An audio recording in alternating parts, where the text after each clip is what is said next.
Trade with Kamran Bhavani. क्या आप stock exchange में इन्वेस्ट करके पैसा कमाना चाहते हैं तो हमारे ग्रुप को ज्वाइन करें। हम आपको देंगे बर वक्त और बेहतरीन मशवरे। हमारे पास अकाउंट खोलने और ग्रुप ज्वाइन करने के लिए इन व्हाट्सएप नंबर पर राब्ता करें। कामरान मेमन भवानी 0345 82644। बिस्मिल्लाहिर्रहमानिर्रहीम। अस्सलाम वालेकुम ऑल मेंबर्स। मैं कामरान मेमन भवानी, आप देख रहे हैं यूट्यूब का चैनल जिसका वो क्लेम या ब्लेम नहीं है। इलेक्शन हुआ पंजाब के इलेक्शन में, हमने देखा कि गवर्नमेंट की हार हुई और पीटीआई ने 15 सीट यानी कि 15 सीट जीती। और फिर इसके बाद हमने देखा कि ये ज़रा गवर्नमेंट के लिए नेगेटिव भी था। और इसके बाद हमने रिएक्शन देखा कि आज मार्केट का आगाज़ यानी नेगेटिव हुआ और मार्केट 250 पॉइंट के साथ नेगेटिव स्टार्ट हुई और 750 पॉइंट तकरीबन 750 पॉइंट तक नेगेटिव गई। मार्केट ने लो बनाया 41,275 का और इंडेक्स क्लोज रहा 41,367 के पास। ओवरऑल देखा जाए तो 707 पॉइंट माइनस के साथ मार्केट की अगर हम देखें तो न्यूज़ तो थी नो डाउट कि गवर्नमेंट जो है वो लूज़ कर गई और पीटीआई विन कर गई, तो ये एक नेगेटिव न्यूज़ तो बनती थी। लेकिन अगर हम इसको थोड़ा सा बैक पर देखें तो थर्सडे वाले दिन हम मुसलसल कह रहे थे कि मार्केट देखें 1800 से 1900 पॉइंट बढ़ चुकी है और मार्केट में अब पैनिक बाइंग नहीं करनी चाहिए, मार्केट में अब सेलिंग करनी चाहिए क्योंकि मार्केट ओवरबोट हो चुकी है। जिसका नतीजा हमने देखा कि फ्राइडे वाले दिन भी सेलिंग रही और फिर फ्राइडे के बाद जैसे ये यानी न्यूज़ आई, ये वजूहात बनी, तो मार्केट को तो वैसे ही करेक्शन करना था। तो उसमें हमने ये देखा जो करेक्शन होनी थी वो कुछ ज़्यादा करेक्शन हुई और मार्केट तकरीबन 800 पॉइंट तक डिक्लाइन कर गई। हमेशा याद रखें कि होता ये कि जब कभी भी कोई इस तरह की न्यूज़ आ जाती है गवर्नमेंट के लेवल पे या कोई भी न्यूज़ आ जाती है, उसके ऊपर मार्केट जब इस तरह माइनस हो जाती है, गैप ओपनिंग के साथ जैसे नेगेटिव ओपन होती है और फिर ज़्यादा माइनस हो जाती है, तो उस वक्त हमारे इन्वेस्टर क्या कर रहे होते हैं कि यही गलती बार बार दोहरा रहे होते हैं कि लोअर साइड पर पैनिक होकर सेल कर रहे होते हैं। जबकि लास्ट 2 डेज में पहले देखें तो थर्सडे वाले दिन से कॉल दी जा रही थी कि देखें प्रॉफिट टेकिंग करें, मार्केट अब बाइंग लेवल्स में नहीं है, मार्केट में अब बाइंग नहीं करनी चाहिए, अब कैश को होल्ड रखना चाहिए। 2 दिन से मुसलसल हमारी कॉल चल रही थी। स्क्रीनशॉट आपके स्क्रीन के ऊपर नजर आ रहे होंगे जिसमें हमने स्क्रीन काफ़ी सारे आइटम्स के हवाले से बताया था। स्टील सेक्टर जब बढ़ रहा था तब सेल कॉल दी गई, सीमेंट सेक्टर जब हाई हुआ तब सेल कॉल दी गई, ऑयल सेक्टर के बारे में स्पेशली बताया गया कि ये ऑयल सेक्टर लास्ट 1 से 1.5 वीक में चला है, अब इसमें करेक्शन है। तो ऑयल सेक्टर में आज हमने सेलिंग प्रेशर देखा, बैंकिंग सेक्टर, इसके अलावा टेक्नोलॉजी सेक्टर, मुख्तलिफ सेक्टर्स में हमने यानी प्रॉफिट टेकिंग देखी, एक करेक्शन को कंटिन्यू होते हुए देखा। आज हमने ओवरऑल अगर देखा जाए तो एक न्यूज़ भी थी और ऊपर से टेक्निकल करेक्शन भी ड्यू थी जिस वजह से मार्केट आपकी डिक्लाइन हुई। इसके साथ ही जैसे कि यानी कि जो न्यूज़ थी इसके बाद हमने ये भी देखा कि डॉलर में इजाफा हुआ और डॉलर में भी जो है वो अनसर्टेनिटी यानी हमें नजर आई। तकरीबन देखा जाए तो डॉलर में $4 का इजाफा हुआ और डॉलर भी 214 और 215 के पास ट्रेड करते हुए नजर आए। इसके साथ ही अगर हम देखें तो इंडेक्स क्लोज रहा 707 पॉइंट माइनस के साथ। वॉल्यूम्स आपके बेहतर थे, 151 मिलियन के वॉल्यूम्स में, जो कि फ्राइडे वाले दिन 138 मिलियन के वॉल्यूम्स थे, यानी कि वॉल्यूम्स में भी इजाफा हुआ।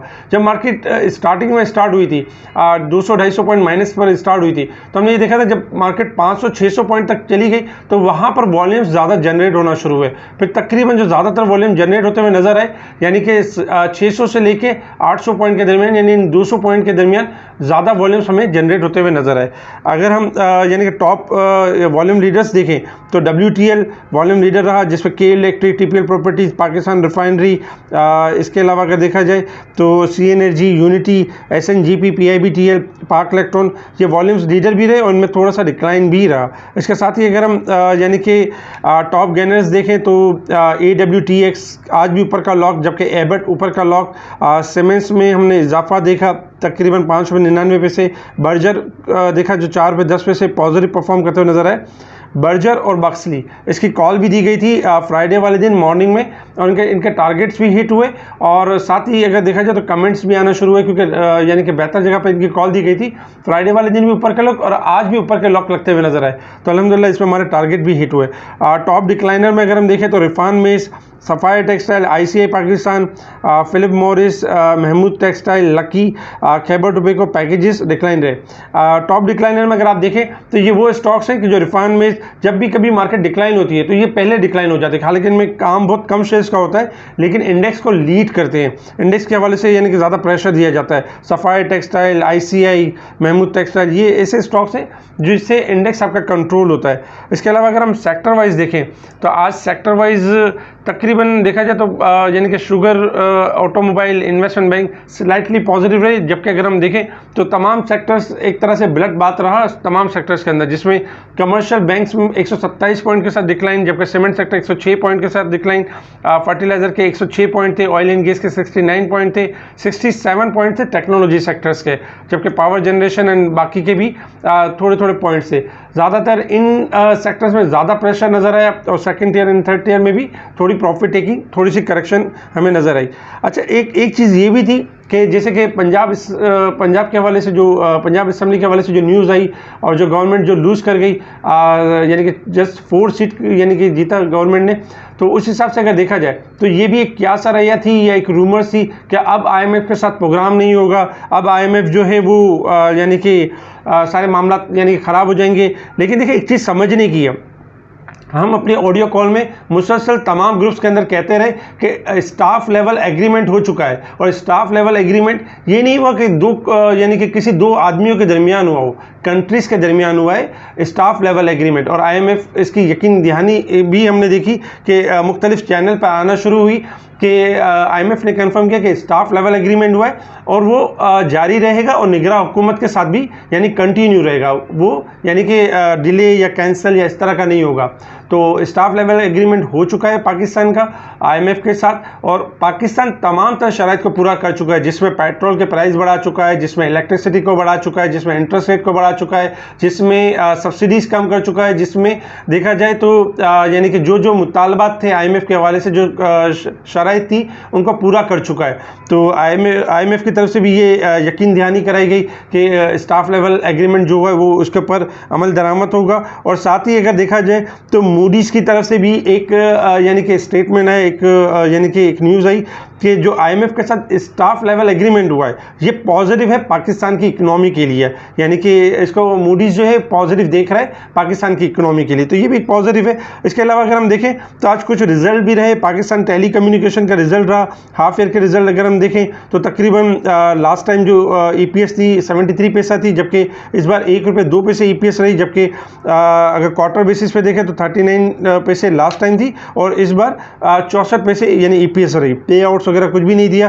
जबकि वर्ल्ड कॉल टेलीकॉम देखें, WTL को देखें तो वर्ल्ड कॉल टेलीकॉम की जो EPS रही है 2020 में 6 पैसे नेगेटिव थी और 2021 में 51 पैसा डिक्लाइन हुई, यानी कि इनमें डिक्लाइन यानी कि थोड़ा सा नेगेटिविटी ज़्यादा बढ़ी है। और वर्ल्ड कॉल वगैरह इस तरह के जो छोटे स्टॉक्स होते हैं, 10 रुपये वाले जो नीचे के स्टॉक्स होते हैं, उनकी हमेशा EPS को शानदार EPS नहीं होती है, उनमें हमेशा इसी तरीके की EPS होती है और नेगेटिव EPS आती है। ये परफॉर्म करते हैं जस्ट लाइक कोई कंपनी अगर इनको लेना चाहे या कोई सट्टा हो या कोई इस तरह की चीज़ हो तो ये ऐसे छोटे स्टॉक्स बढ़ जाते हैं, अदरवाइज ये फंडामेंटल स्टॉक्स नहीं होते। अच्छा, एक और गुड न्यूज़ भी यानी देखने में आई कि इंटरनेशनल यानी सऊदी अरब की तरफ से जो ऑयल की जो कैपेसिटी है, यानी कि ऑयल प्रोडक्शन की जो कैपेसिटी है उसमें इजाफा किया गया और तकरीबन जो है इजाफा करके अब 13 मिलियन बैरल हो गया, जो कि पहले तकरीबन 9-9.5 मिलियन बैरल के अराउंड था, इसमें इजाफा किया 4-4.5 बैरल का, यानी 4-4.5 मिलियन बैरल का इजाफा किया। तो ये बहुत अच्छा है कि ऑयल की अगर सप्लाई में इजाफा होता है तो ऑयल आपका डिक्लाइन कर सकता है आने वाले दिनों में, और फिर इसके जो पॉजिटिव समरात होंगे दुनिया की इकनॉमी पे और पाकिस्तान की इकनॉमी पे भी यानी कि पड़ सकते हैं और इस पर पॉजिटिव परफॉर्म कर सकते हैं। इसके साथ ही अगर हम देखें इंटरनेशनल मार्केट की तरफ, तो इंटरनेशनल मार्केट में इस वक्त क्रूड ऑयल ट्रेड कर रहे हैं $96 के पास, $1 और 43 सेंट का इजाफा हो चुका है क्रूड ऑयल के अंदर।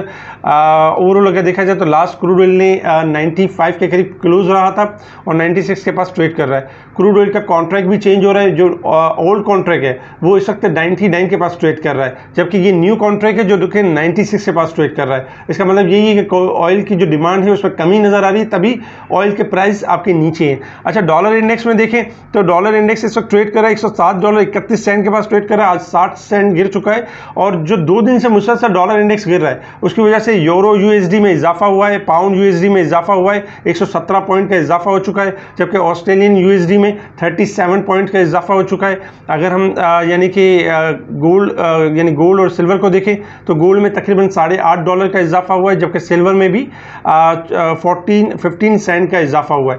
तो इस वक्त जो डॉलर इंडेक्स है आपका डिक्लाइन कर रहा है और एक्सपेक्टेशन ये है कि मज़ीद यानी कि डिक्लाइन कर सकता है, $106 से लेके $104 तक भी मूव कर सकता है। अगर इस तरह की मोमेंटम रहती है और गोल्ड यानी कि डॉलर इंडेक्स डिक्लाइन करता है और $109 का ब्रेक नहीं करता तो फिर हम इसमें नेगेटिविटी देखेंगे, जो दुनिया की करेंसी के लिए पॉजिटिव होगा और डॉलर के लिए नेगेटिव होगा। हमारी करेंसी के लिए भी पॉजिटिव हो जाता है, लेकिन बदकिस्मती से जो ये जो मामलात रहे, जो हमारी पॉलिटिकल साइड पे जो अनसर्टेनिटी रहती है, इसकी वजह से आज डॉलर बढ़ा है। जबकि अगर हम इंटरनेशनल लेवल पे देखें तो हमारे आज पाकिस्तान में डॉलर को गिरना चाहिए था, ना कि बढ़ना चाहिए था। इसके साथ ही अगर हम मार्केट के हवाले से देखें तो इंडेक्स के हवाले से सबसे पहले रेजिस्टेंस लेवल और सपोर्ट लेवल देख लेते हैं। रेजिस्टेंस लेवल में 41,500, 41,800, 42,100, 42,400 ये रेजिस्टेंस लेवल है। सपोर्ट लेवल 41,100, 40,800 का लेवल, 40,500, 40,200 का लेवल, ये हमारे सपोर्ट लेवल है। इंडेक्स ने लास्ट जो आपके रिकवरी ली थी 40,555 से इंडेक्स आपका रिबाउंड हुआ था 1944 पॉइंट, और जिसकी इंडेक्स ने करेक्शन ली 42,499 जो मार्केट ने हाई लिया था तकरीबन लास्ट वीक में, और वहाँ से सेल कॉल भी दी गई थी। अब तक 63% मार्केट डिक्लाइन कर चुकी है, यानी उसको करेक्ट कर चुकी है, यानी कि 1944 का 63% डिस्काउंट कर चुकी है। टेक्निकल चार्ट के हवाले से अगर हम देखें तो टेक्निकल चार्ट के हवाले से इस वक्त अगर हम यानी ग्राफ को देखें तो देखिए लास्ट थर्सडे वाले दिन और फ्राइडे वाले दिन हम कह रहे थे कि इंडेक्स आपका ओवरबोट हो चुका है और इंडेक्स अपना आपको करेक्ट और डिस्काउंट कर सकता है। जब कभी भी इंडेक्स ओवरबोट हो जाता है तो इस तरह की सिचुएशन बनती है, कोई ना कोई वजूहत बन सकती है, जैसे कि इस बार वजूहत जो बनी वो इलेक्शन बनी। इसके अलावा भी अगर जब इंडेक्स ओवरबोट होगा तो कोई ना कोई वजूहत बन सकती है। इसी तरीके से जब इंडेक्स हाईली ओवरसोल्ड होता है तो कोई ना कोई पॉजिटिव वजूहत बन सकती है। अब जैसे कि इस वक्त अगर हम शॉर्ट ग्राफ देखें तो इंडेक्स आपका हाईली ओवरसोल्ड के पास ट्रेड कर रहा है और एक्सपेक्टेड ये किसी भी टाइम बाउंस बैक कर सकता है। इंडेक्स का जो अगर हम सपोर्ट लेवल देखें 42,200 के लेवल, अगर कल के दिन में मार्केट 42,200 के लेवल को ब्रेक करती है तो 41,200 के लेवल को ब्रेक करती है मार्केट, तो 41,000 से लेकर 40,500 तक मार्केट का यानी सपोर्ट लेवल होगा। यानी कि एक्सपेक्टेड ये होगा अगर मार्केट ने स्टार्टिंग में 41,200 के लेवल को ब्रेक किया तो एक मार्केट शार्प लो बना सकती है, और शार्प लो के बाद ये एक्सपेक्टेशन होगी कि कैट बाउंस बैक कर सकती है, रिकवरी का फेज बना सकती है। यानी कि उस वक्त मार्केट के हालात यही होंगे कि मार्केट एक्सट्रीमली ओवरसोल्ड होगी और रिकवरी का फेज बना सकती है। तो इसलिए घबराने वाली बात नहीं है, क्योंकि इंडेक्स आपके ओवरसोल्ड की तरफ आ चुके हैं। इसका मतलब ये कि अब इंडेक्स में इजाफा हो सकता है। इंडेक्स में इजाफे में ये भी हो सकता है कि इंडेक्स अगर आपका 100-200 पॉइंट डिक्लाइन करता है या थोड़ा सा आपको थकाता है तो आपने थकना नहीं है, आपने वेट करना और इंतजार करना है कि इंडेक्स आपका किसी भी टाइम रैली की तरफ जा सकता है। इंडेक्स का अगर हम रेजिस्टेंस लेवल देखें तो इंडेक्स का जो शॉर्ट रेजिस्टेंस लेवल है 41,500 का लेवल है। अगर इंडेक्स 41,500 के लेवल को स्टार्ट होता है, यानी कल के दिन अगर मार्केट ये भी एक्सपेक्टेशन है कि पॉजिटिव नोट के साथ स्टार्ट हो सकती है और जैसे ही 41,500 के लेवल को ब्रेक करती है तो हमारा स्टॉप लॉस होगा 41,200 का लेवल, और मार्केट में फिर हम देखेंगे तेजी यानी कि रिकवरी देखेंगे 41,500 जैसे ब्रेक करने के बाद 41,600 से लेकर 42,000 का लेवल भी हम मार्केट में देख सकते हैं। इस वक्त अगर हम थोड़ा सा डे के चार्ट के ऊपर देखें तो डे के चार्ट के ऊपर आज दूसरी कैंडल क्लोज हुई है नेगेटिव, क्योंकि फ्राइडे वाले दिन मार्केट ने करेक्ट किया था 3 कैंडल पॉजिटिव होने के बाद, और आज मार्केट ने एक अच्छी खासी हेल्दी करेक्शन यानी कि करेक्शन ली है और इस न्यूज़ का जो है नेगेटिव इंपैक्ट लिया। कल के दिन ये भी एक्सपेक्टेशन है कि मार्केट अपने सपोर्ट लेवल को अगर सस्टेन करती है तो एक्सपेक्टेशन होगी कि मार्केट 41,500 से लेकर 42,000 के दरमियान यानी कि पॉजिटिव ट्रेड कर सकती है।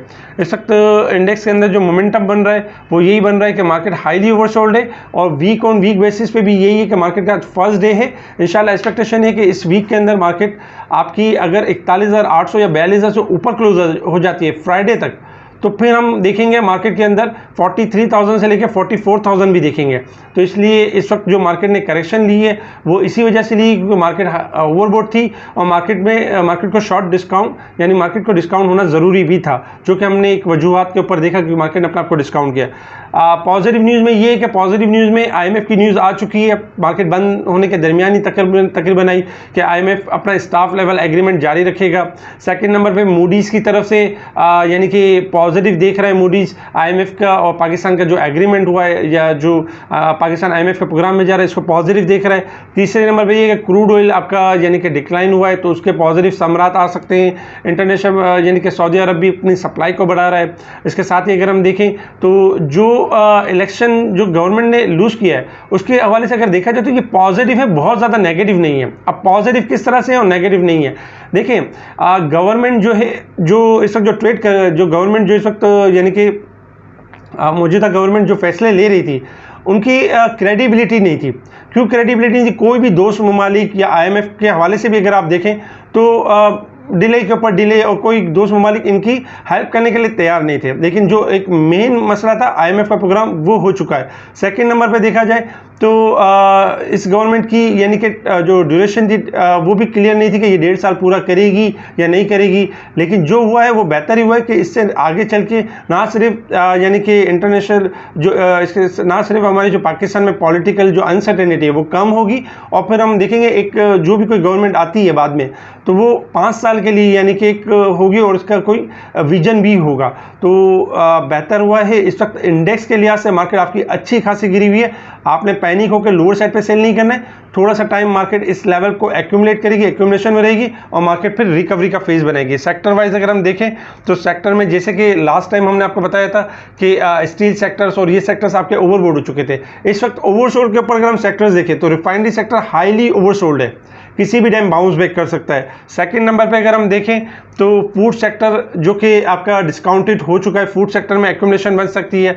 अच्छा अगर हम ऑयल सेक्टर्स में देखें तो ऑयल सेक्टर्स में यानी कि जो देखा जाए तो शेल है, PSO है, OGDC है, PPL है, इनमें रिकवरी का फेस चल सकता है क्योंकि लास्ट 2 वीक में ऑयल सेक्टर ने रिकवरी ली थी और अपने आप को थोड़ा सा करेक्ट किया, थोड़ा सा डिस्काउंट किया, लेकिन अपनी रैली अपने तेज़ी के ट्रेंड को ब्रेक नहीं किया। तो ये चीज़ समझनी है। तो ऑयल सेक्टर्स में रैली अगेन कंटिन्यू हो सकती है। इसके अलावा ऑटो सेक्टर्स, आपका टेक्नोलॉजी सेक्टर्स रिबाउंड कर सकता है। स्पेशल ग्रुप से जुड़े रहे। स्पेशल ग्रुप में आज भी हम यानी कि ओवरसोल्ड के स्टॉक्स भी बताते रहे और लास्ट फ्राइडे वाले दिन हमने ओवरबोट वाले स्टॉक्स बताए थे जिनके अगर आपके स्क्रीन पर लो नज़र आ रहे होंगे, ये स्टॉक्स ओवरबोट थे जो कि आज यानी कि अपने आप को यानी कि डिस्काउंट कर लिया और आज यानी कि ओवरसोल्ड की तरफ आ चुके हैं। तो इस तरह की जो इन्फॉर्मेशन होती है स्पेशल ग्रुप में शेयर की जा रही होती है। अगर आप हमारा स्पेशल ग्रुप ज्वाइन करना चाहते हैं हमें कांटेक्ट करें व्हाट्सएप ग्रुप पर। इंडेक्स के हवाले से, स्टॉक के हवाले से टाइमली अपडेट करते रहेंगे, आपको बताते रहेंगे। साथ ही जिस तरह हमने बर्जर और बक्सली के बारे में बताया, इनके 2 लोग लगने से पहले हमने इनकी कॉल दी और अल्हम्दुलिल्लाह हमारी कॉल सक्सेसफुल भी गई। इसके ऊपर एक स्पेशल वीडियो भी बनाई गई थी और अल्हम्दुलिल्लाह उस वीडियो में भी देखा जाए तो तमाम टारगेट्स हिट हुए। ठीक है जी, शुक्रिया। कामा मेमन बावानी, अल्लाह हाफिज़।